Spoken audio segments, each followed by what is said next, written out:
একটা সময় ছিল যখন অল্প টাকার ভিতরে অনেক বেশি গরু মাংস কিনতে পাওয়া যাইতো। আম্মা হাঁড়ি ভরে গরু মাংস রান্না করতো, 3-4 দিন জাল করে খাওয়ার পরে লাস্টে যে মাংসগুলো ছিল সেই মাংসগুলো আম্মা কিন্তু এভাবে ভাজি করে দিতেন। আমরা সবাই অনেক বেশি পছন্দ করে খেতাম।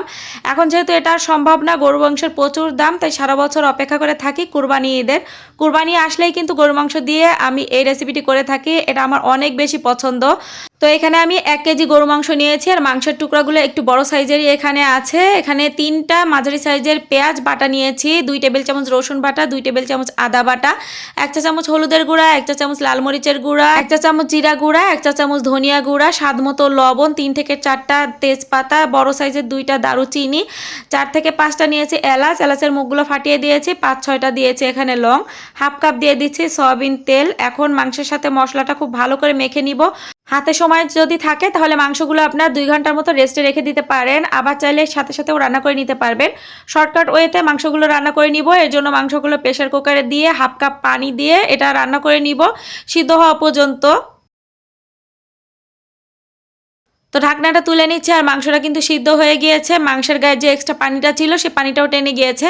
মাংসগুলো একটা বাটিতে বেড়ে নিচ্ছে, আর মাংসগুলো ঠান্ডা হওয়ার পরে এই মাংসগুলো দেখেন কতটা সফট হয়েছে, আপনাদেরকে একটুখানি ভেঙে দেখাচ্ছি।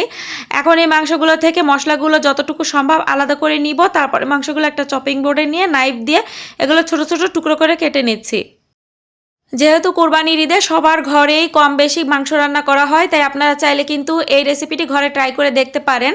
প্যানে হাফ কাপ নিয়েছি সয়াবিন তেল, 3 কাপ দিয়েছি পেঁয়াজ কুচি, 8 থেকে 10টা দিয়েছি কাঁচামরিচ কুচি, স্বাদ মতো দিয়ে দিচ্ছি লবণ। পেঁয়াজটাকে ভেজে নিব। যখন পেঁয়াজের ভিতরে এরকম কালার ধরতে শুরু করবে, আগে থেকে টুকরো করে রাখা গরু মাংসগুলো দিয়ে দিচ্ছি। মাংসের সাথে এই পেঁয়াজটা খুব ভালো করে নেড়েচেড়ে এখন ভেজে নিব। আর এ পর্যায়ে মাংসটা ভাজার সময় যে একটা ফ্লেভার বেরোবে, এ সময় আপনার মনে হবে যে এখান থেকেই কিছুটা খেয়ে নিই। আগে থেকে উঠিয়ে রাখা মশলাটাই মাংসের ভিতরে দিয়ে খুব ভালো করে ভেজে নিয়েছি। এখন মাংসগুলো কিন্তু রেডি। তো এই তো আমাদের মজাদার গরু মাংসের ভাজি রেডি। এখন এটা পরিবেশনের পালা। এই গরু মাংস ভাজিটা আপনার চাইলে রুটি, পরোটা অথবা গরম ভাত দিয়ে কিন্তু খেতে পারবেন। এটা খেতে যে কী যে মজা, যদি ঘরে না তৈরি করেন তাহলে এর স্বাদ আপনি বুঝতে পারবেন না। আর একবার যদি খান, এটা আপনাকে প্রতিবার বানাতেই হবে, এটা এত বেশি মজার। রেসিপিটি ভালো লেগে থাকলে প্লিজ লাইক, কমেন্ট, শেয়ার করতে ভুলবেন না। দেখা হচ্ছে নেক্সট কোনো রেসিপি নিয়ে। ততক্ষণ সবাই ভালো থাকবেন। আল্লাহ হাফেজ।